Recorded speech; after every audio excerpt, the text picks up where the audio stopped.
Selamat berjumpa kembali Bapak Ibu semuanya yang ada di Puskesmas ataupun instansi pemerintah lainnya. Kali ini saya akan memberikan penjelasan mengenai sasaran kinerja pegawai yang lebih dikenal dengan SKP, khususnya SKP tahun 2022. Nah, sebagaimana kita ketahui, SKP ini didasarkan pada Permen Pan RB nomor 6 tahun 2022. Jadi, SKP tahun 2022 ini berbeda dengan SKP tahun sebelumnya. Seperti tahun 2021 yang didasarkan pada Permen Pan RB nomor 8, di mana Permen Pan RB tersebut telah dicabut dan hanya berlaku di tahun 2021. Jadi hanya untuk SKP tahun 2021. Sedangkan SKP tahun 2022 itu sebagaimana video sebelumnya ada beberapa perbedaan yang mendasar dengan SKP tahun sebelumnya. Jika SKP tahun 2021 itu masih ada mencantumkan tentang angka kredit, maka di SKP tahun 2022 lebih mudah karena tidak lagi mencantumkan angka kredit. Jadi hanya hasil kerja yang real dari pegawai tersebut ataupun yang mendekati dari jabatan fungsionalnya. Dan nilainya, targetnya pun hanyalah target tanpa terkait dengan angka kredit. Jadi ini lebih mudah. Lalu jika ditanya bagaimana nanti pegawai yang dinilai tersebut untuk naik pangkat? Nah, sepertinya ada info terbaru dari Menpan RB bahwa akan ada nanti peraturan turunan atau peraturan Menpan RB yang mengatur tentang kenaikan pangkat bagi pegawai PNS. Jadi misalnya nanti kalau tidak salah akan ada peraturan yang mengubah dari SKP tahun 2022 ini, misalnya predikatnya baik, nanti akan dinilai menjadi bernilai angka kredit sekian. Jadi seperti itu info terakhir. Jadi kita tunggu saja apakah nanti peraturan yang keluar menjadi seperti itu. Tentunya kalau sudah seperti itu akan lebih mudah bagi PNS sendiri dalam mengurus kenaikan pangkatnya. Nah, kita mulai saja untuk SKP tahun 2022 ini.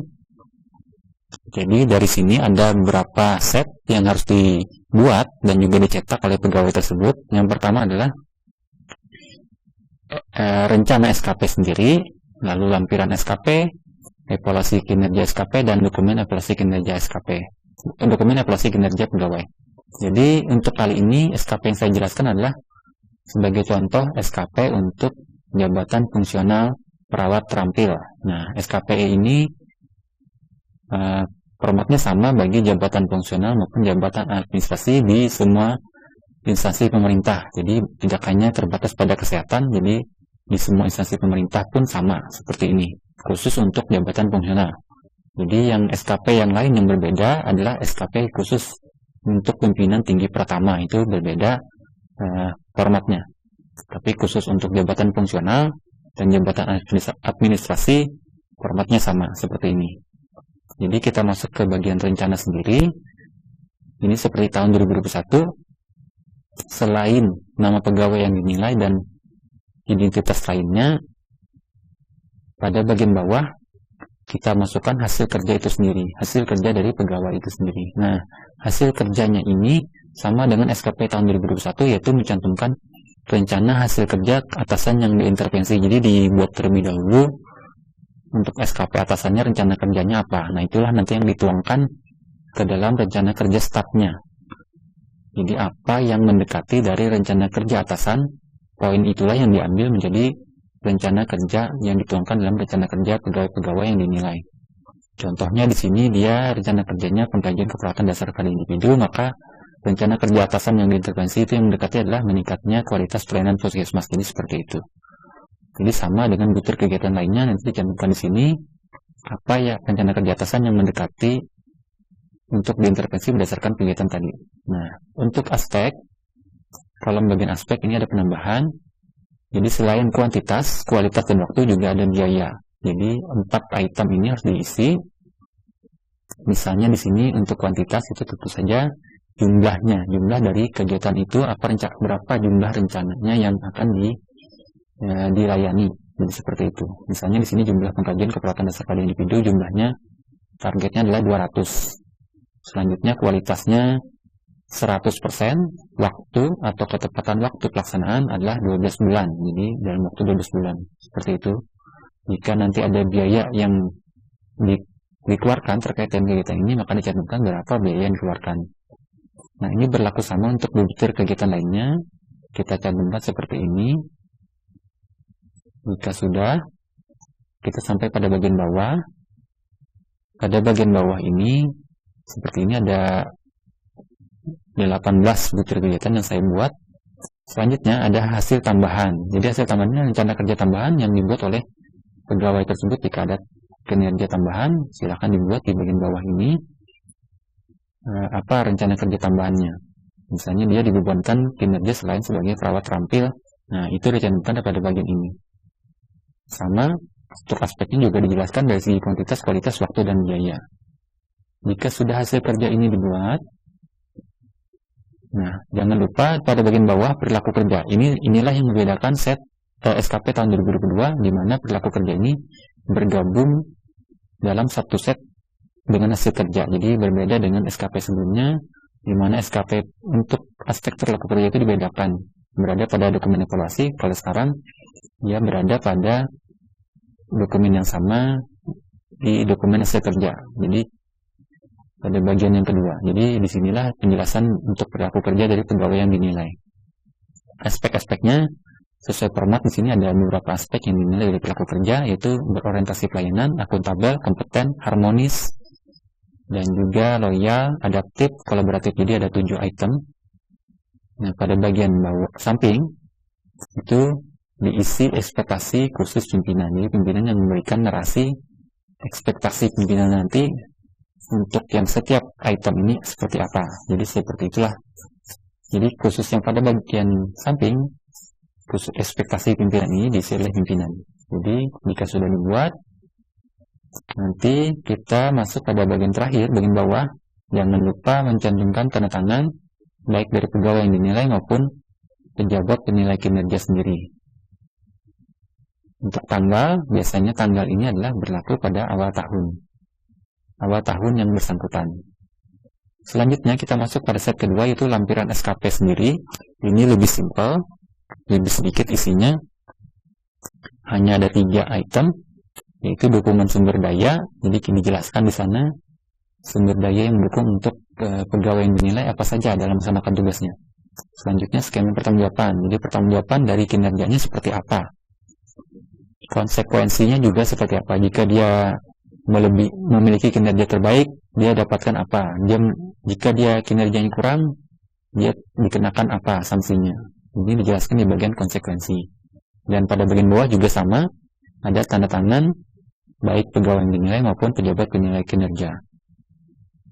Selanjutnya, set yang ketiga atau set inti, ini adalah evaluasi kinerja kuantitatifnya sendiri. Jadi kita masukkan di sini berapa capaian dari rencana kinerja yang telah kita masukkan di SKP sebelumnya. Pada bagian atas itu sama, dimasukkan biodata sendiri dari pegawai yang dinilai maupun pejabat penilai kinerja, dari segi nama, NIP, pangkat, golongan, dan sebagainya.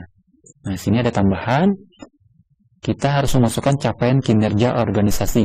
Di sini dapat diambil kinerja organisasinya itu pada lingkup apa. Misalnya istimewa, baik, butuh perbaikan, kurang, sangat kurang, maupun yang lainnya. Jadi tinggal dipilih yang bagian mana. Jika sudah milih ini, maka kuadran pada bagian pola distribusi nanti akan berubah otomatis.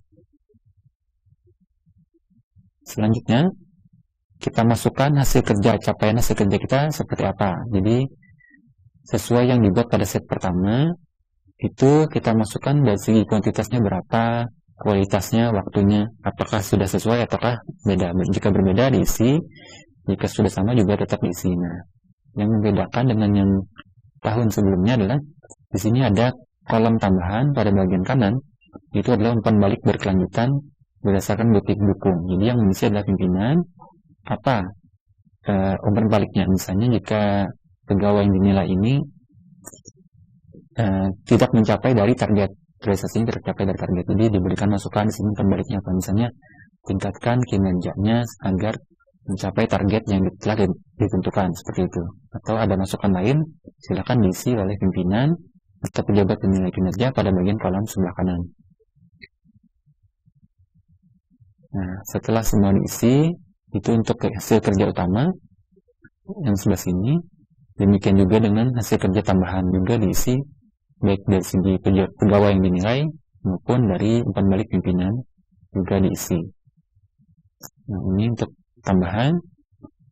Berlaku sama juga untuk yang kedua, yaitu perilaku kerja, juga diisi oleh pimpinan. Apakah sudah mencapai dari rencana pertama ataukah belum? Bagaimana dari item orientasi pelayanan, akuntabel kompeten untuk pegawai tersebut? Silakan pimpinannya mengisi umpan baliknya seperti apa. Nah, yang terakhir, untuk hasil kerja tadi jangan lupa di bagian bawahnya harus diisi apa hasil penilaian dari pimpinan. Misalnya di sini ada beberapa item, apakah di atas ekspektasi, sesuai ekspektasi atau di bawah ekspektasi. Jadi dipilih di antara 3 pilihan ini. Ini nanti akan mempengaruhi nilai selanjutnya. Demikian juga untuk perilaku kerja, juga harus diisi oleh pimpinan, dia berada pada kategori yang mana. Nantinya setelah kedua item ini diisi, baik itu hasil kerja maupun perilaku kerja, maka akan menentukan berapa predikat atau apa predikat dari kinerja pegawai tersebut, apakah baik, kurang, ataukah kinerjanya sangat baik, misalnya seperti itu. Jadi inilah nanti yang akan dicetak di dalam dokumen evaluasi kinerja, bukan lagi menjadi sebuah nilai seperti yang ke kredit. Jangan lupa pada bagian bawah juga dicantumkan tanda tangan. Di sini hanya mencantumkan tanda tangan dari pejabat penilai kinerja, yang membuktikan bahwa yang ini mengisinya adalah lebih banyak pejabat penilai kinerja, khususnya dalam hasil kerja dari pegawai tersebut.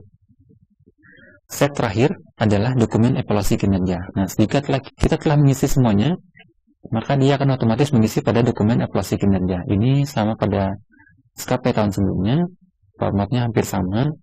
Ada pegawai yang dinilai, pejabat penilai kinerja maupun atasan pejabat penilai kinerja.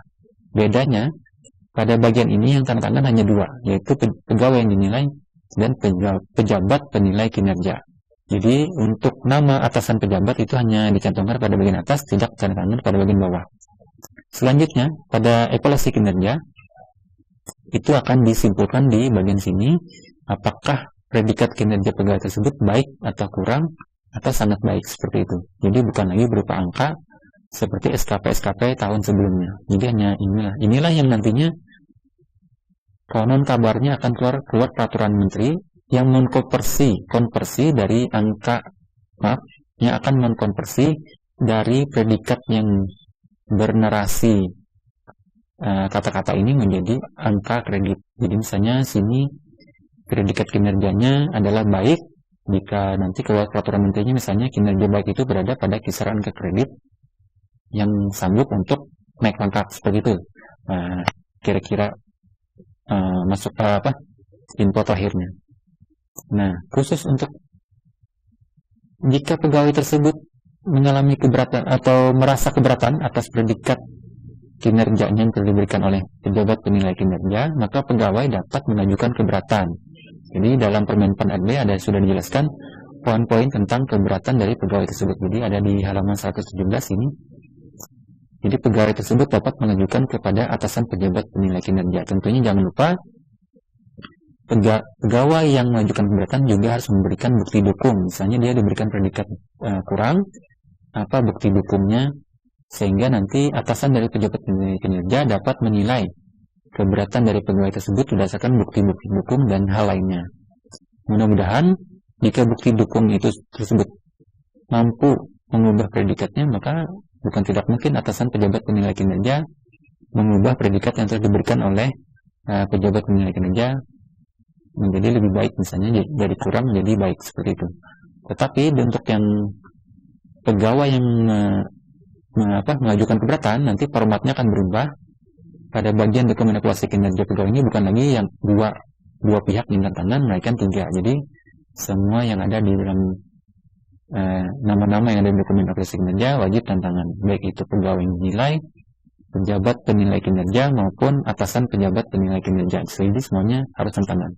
Itu untuk yang pegawai yang menjalani atau melakukan keberatan. Tapi jika dia tidak mengajukan keberatan, tentunya setnya hanya sampai di dua pihak yang tanda tangan. Nah, jadi seperti itulah gambaran SKP tahun 2022 khusus untuk jabatan administrasi dan jabatan fungsional. Jangan lupa Bapak Ibu yang membuat SKP ataupun yang lainnya tetap membaca pada Peraturan Menteri Pan-RB nomor 6 tahun 2022, karena dalam peraturan ini sudah cukup jelas disebutkan di sana penjelasan-penjelasan dalam pembuatan SKP, baik itu dari segi nilai dan lain sebagainya. Inilah yang jadi acuan Bapak Ibu semuanya dalam membuat SKP untuk tahun 2022 maupun tahun-tahun sesudahnya.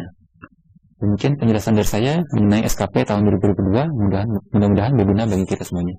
Terima kasih.